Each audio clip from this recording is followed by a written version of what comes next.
I was wrapping up emails before the 2 p.m. client meeting. 1 hour to go, plenty of time. Then my phone buzzed. Sarah's name on the screen. "Hey, just checking. You know they moved it to noon, right?" I read it twice, then a third time, looking for the apology that wasn't there. It never came. I glanced at my watch, 12:47 p.m. The meeting was already halfway over. I remember the exact moment I realised what she'd done. Not anger, not panic, just one cold, clear thought. She wants me to fail. Immediately after, I knew she's going to regret this. Sarah wasn't always my enemy. She started the same month I did. From day one, there was competitive energy. Not friendly rivalry, something sharper. When I landed the Thornton account lead, she volunteered to help coordinate. I thought she was being supportive. I was wrong. Later, I learned she'd pitched herself for that role. Told management she had retail experience. She'd been passed over for me. Maybe that's why she did it. Either way, what happened next was deliberate. Thornton account, the biggest pitch of the year. A retail giant, 7-figure contract. The kind that could define your next 5 years. For me, it was more. I was up for senior strategist. Landing this would seal it. Everything was riding on this. I'd been building the strategy for 6 weeks. Market analysis, brand positioning, ROI projections that actually made sense. Sarah's role was simple. Coordinate schedules, manage logistics. But looking back, there were signs. 2 weeks before the pitch, she asked me, "Do you ever worry about missing something important?" I thought she was making small talk. She wasn't. 3 days before the presentation, the client requested to move the meeting up. Sarah said she'd handle it. She did, just not the way I expected. Standing there at 12:47, phone in my hand, I made a choice. I didn't call or text. I didn't panic. What Sarah didn't know.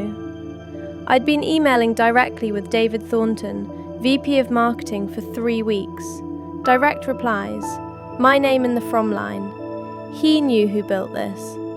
The kind of relationship you can't fake in a PowerPoint. I sent one text. "Thanks for letting me know. Unfortunately, I can't make it now. Hope the presentation goes well."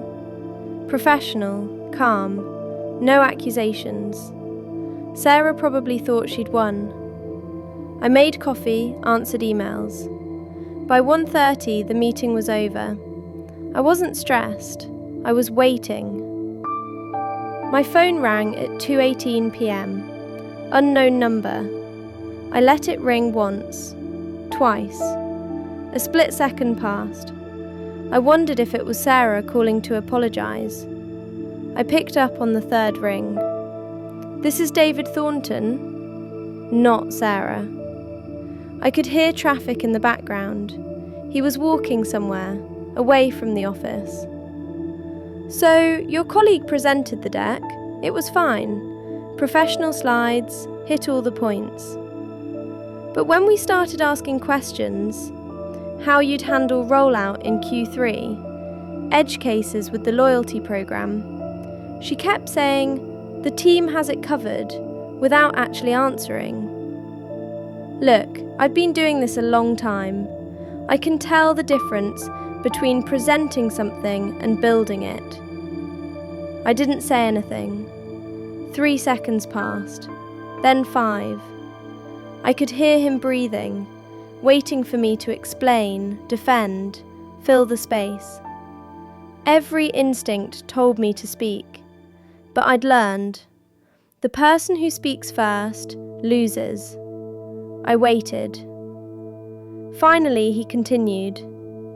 "We'd like to hear directly from you. Can you come in tomorrow? Just you, 9 a.m. I could have explained Sarah's sabotage.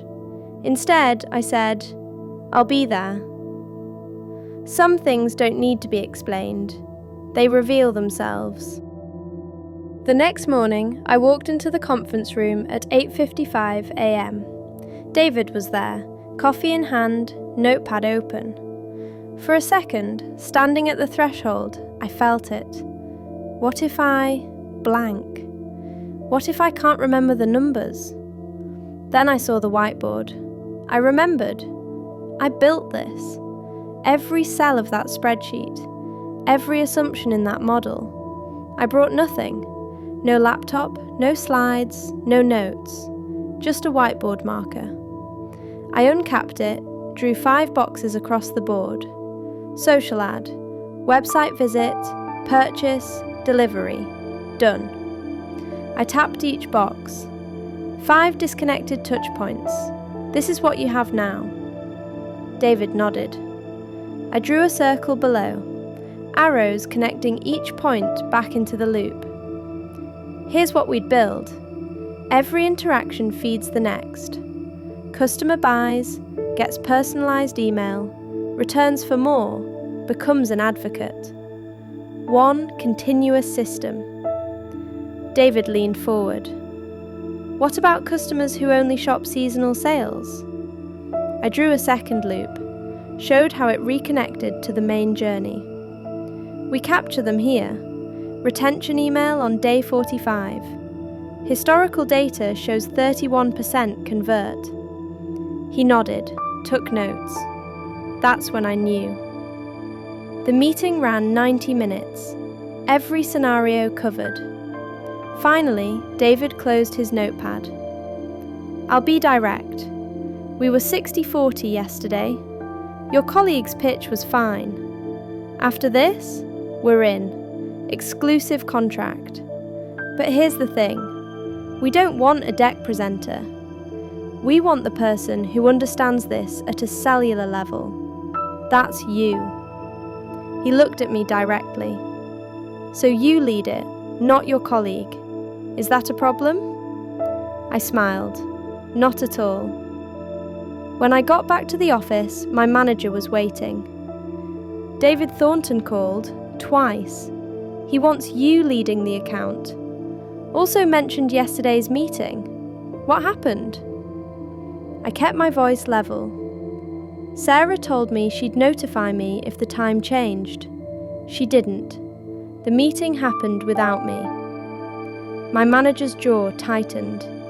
He didn't ask Sarah's side. Got it. I'll handle it. He walked away. I went back to my computer, opened the Thornton files, started planning the rollout. Not out of spite, not to prove anything, because that's what you do when you actually built something. You keep building.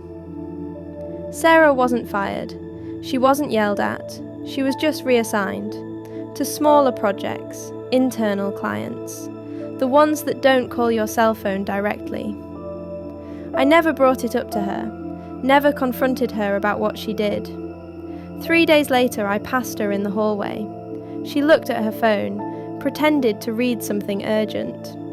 The same thing happened the next week, and the week after. Once we ended up in the same elevator, 14th floor to lobby, 45 seconds. She stared at the floor numbers the entire time, never looked at me again, not once. Because she knew, and I knew, and that was enough. Here's what I learned. You can steal someone's meeting, you can steal their time slot, you can even steal their moment, but you can't steal what they know, and you definitely can't steal who they know. Because when it matters, when the client's sitting across from you, or when your phone rings at 2:18 p.m. with an unknown number, only one thing matters. Whether you built it, or whether you just presented it. The phone always rings, but only for the person who actually did the work.